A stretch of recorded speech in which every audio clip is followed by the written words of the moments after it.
I am at the North Dakota Heritage Museum in Bismarck, and they have an exhibit of Marvel characters.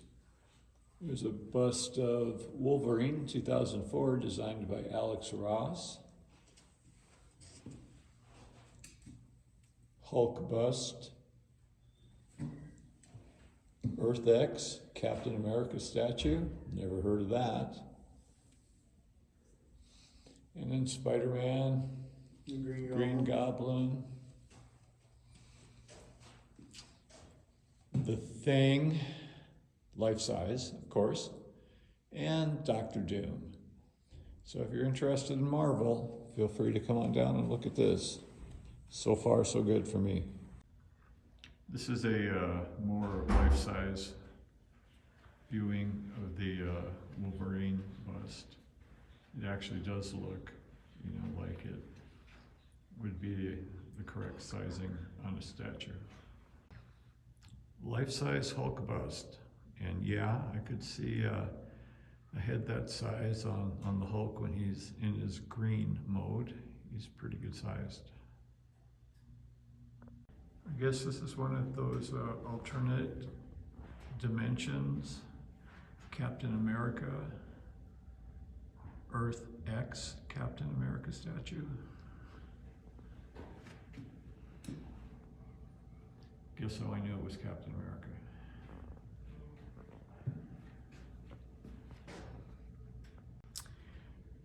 A little bit closer shot of Spider-Man and the Green Goblin. That goblin's got just some crazy eyes, doesn't he? You could maybe say the same thing about Spider-Man, but you can't see his eyes. Yeah, I thought that was funny too. And here's The Thing and Dr. Doom. I really liked Ben.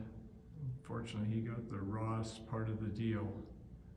Most powerful guy around, but he's made of rock. And Dr. Doom, I just thought he was a little bit wacko. And then of course when he got his powers, everything got accelerated. Sorry, Doc. Who is your favorite superhero? Come on down to the North Dakota Heritage Museum, to the Marvel exhibit, and you too can vote. Yes, it's in Bismarck, North Dakota, and it's free. So feel free to come on down and put your finger on the button of your choice. I am at the North Dakota Heritage Museum in Bismarck, and they have a replica of the USS North Dakota. Battleship looks like it was kind of in the dreadnought time frame, I'm assuming, before World War I, but I'm just guessing. I don't know for sure. I probably should look that up and give you all a little more information, but this thing is ginormous. It had, 10 main battle guns, 12-inch guns, 14 5-inch guns. These little guns right there, there's 14 of these scattered around the ship, 5-inch guns. 4 3-pound guns, used for smaller targets than capital ships. And back at the North Dakota, my son just asked a question, where does the captain go? I'm looking at this thing, I don't know where the bridge is. It doesn't have anything obvious, that screams bridge, at least not to me. I will admit, it's obviously up here somewhere. So I'm guessing it's just right here in this area.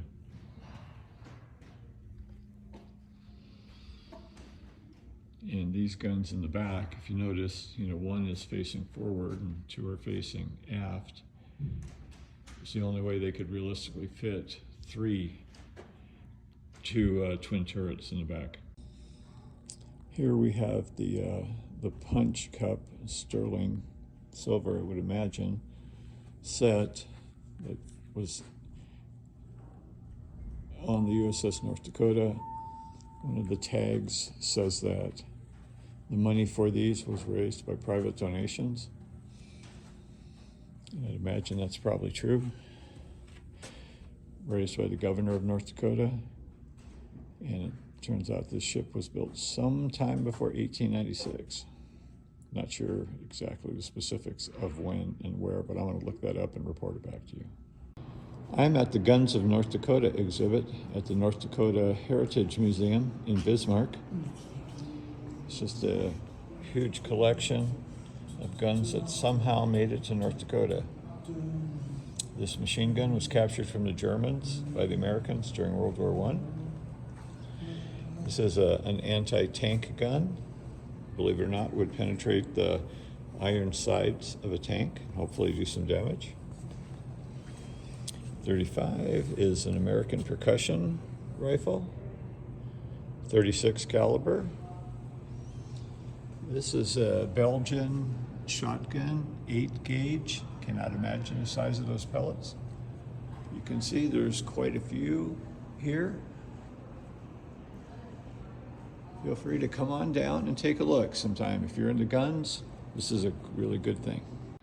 There's a buffalo exhibit at the North Dakota Heritage Museum. Got a big old bull here. And a baby calf. And what I assume is mama cow. And a real skull. This thing is pretty good sized. It's the size of like from my head to my waist. You'd have one of these things coming at me in a bad mood. We were at an exhibit of Native American artifacts here at the Natural Heritage Museum in North Dakota. And my son pointed out this, what I believe is a weapon of some kind. It is number 20 on the list, knife blade war club. Yeah, his point that if you get hit with that, you're probably not getting away, I believe is completely valid. We have an example here of an elk and some other animals that probably were, hunted or defended against by the Native Americans in their normal life.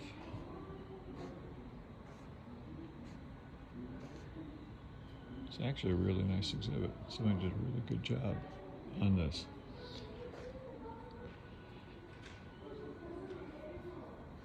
I like that elk. This thing is massive. Here is a statue of what they say is a predecessor to the buffalo, bison, and to queese, I think. It looks about the same size. So I'd imagine it was in the neighborhood of 1,000 pounds. And apparently, whoever was living here at the time hunted these things with a spear, which has a tiny little point on it, if you can see that. I wonder how many times they had to spear it to get it to go down. Packs thrown away, or rifles loaded and bayonets fixed. The battle was raging, shells cracking, hissing and exploding but a few feet away. 5 of our men were wounded just as they climbed over, but I was fortunate to get by. We crept along close to the ground. The high explosives were missing us by only a few yards. Dawn was just setting in, and the explosion of shells would frequently light up the sky. There we were, out in no man's land, and only the will of God could save us. I trusted in God and asked Him to protect me, and I can happily say I have been blessed with divine protection. We crept along, passed over and under barbed wire entanglements, and then made a dash for cover right ahead of us in a prepared position. Our objective was reached and passed the first.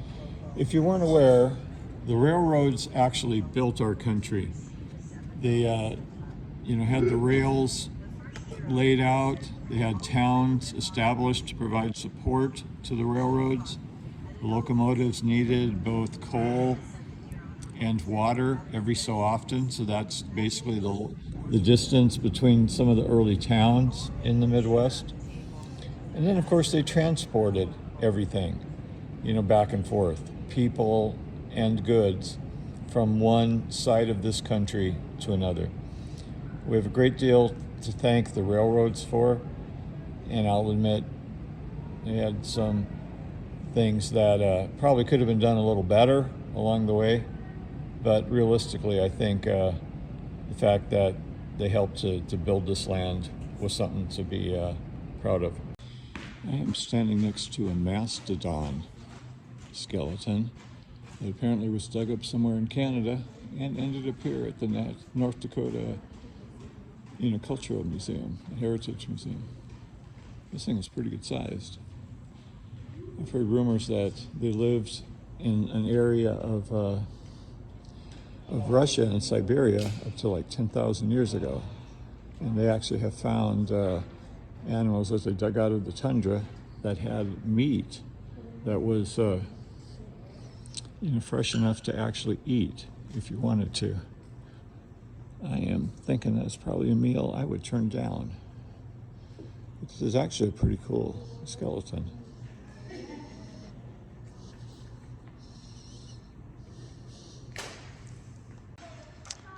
I have a mastodon skeleton here at the North Dakota Historical Center. The placard says it was dug up somewhere in Canada and yet ended up here. I wonder how that happened. It looks pretty cool. Definitely good size. They say they foraged like a moose, yet they were the size of an elephant. And those tusks were just ginormous. That is amazing how they could keep their head up with those things there. Crazy. I am now in the dinosaur exhibit, and I am standing in front of what my son says is a massive tree sloth. And I do believe that, because this thing is like twice easily as tall. Oh, it's a ground sloth. Yeah, twice as big as me.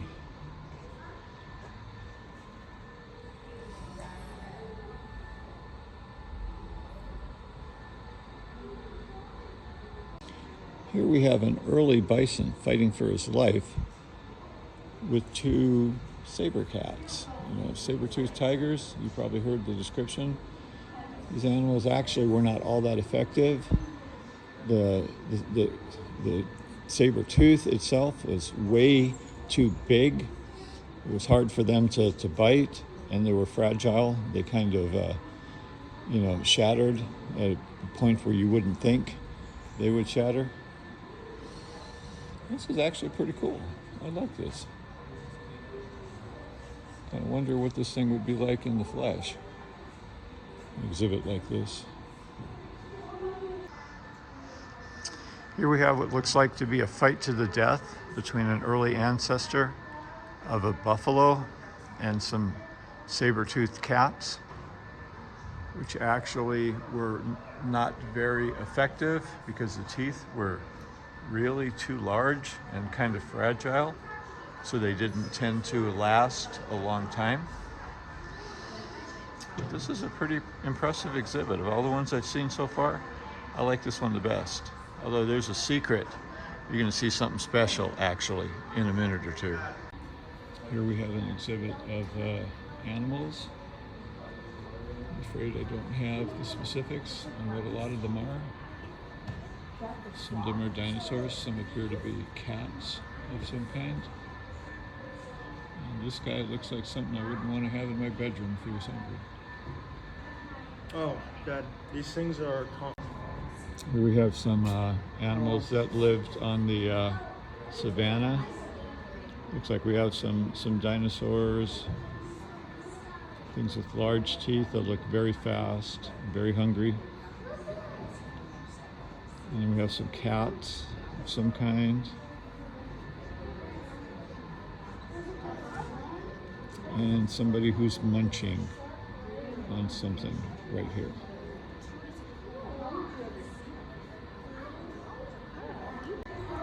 Here we have a prehistoric alligator, I assume. from the Everglades. Thing appears to be, I don't know, 10, 12 feet long.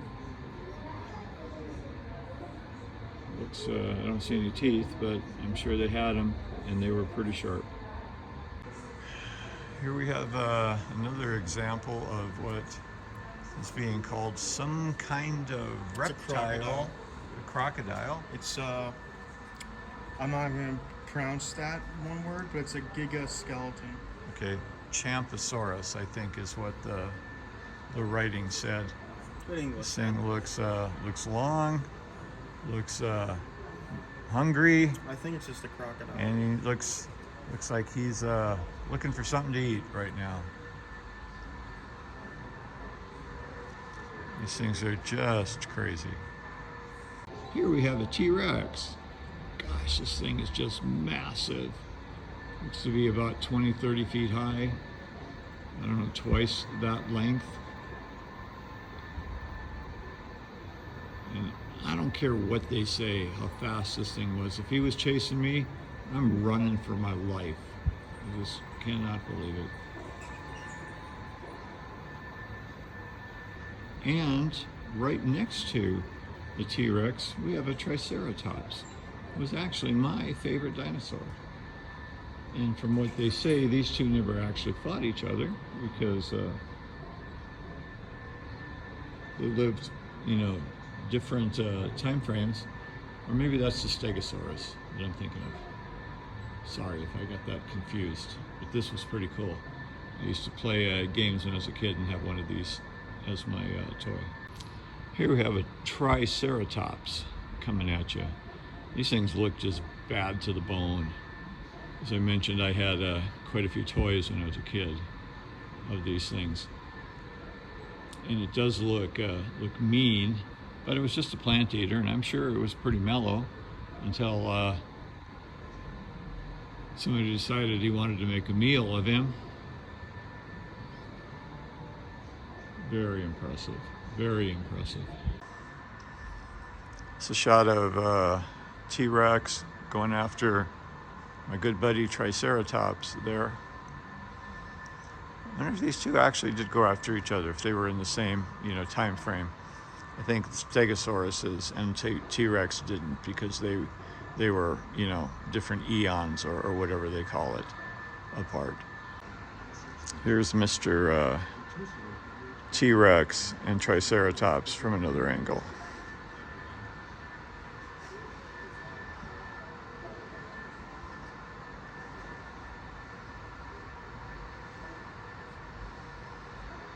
Pretty cool. I have no idea what these things are. I guess a sea turtle of some kind.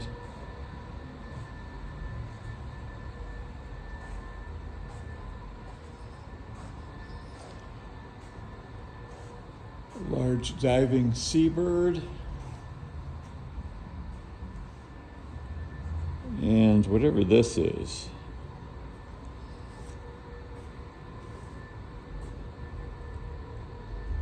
Zip Hustinius sword ray. Large fangs at the front. Yeah, that's another thing wouldn't want to have in my swimming pool or my bathtub.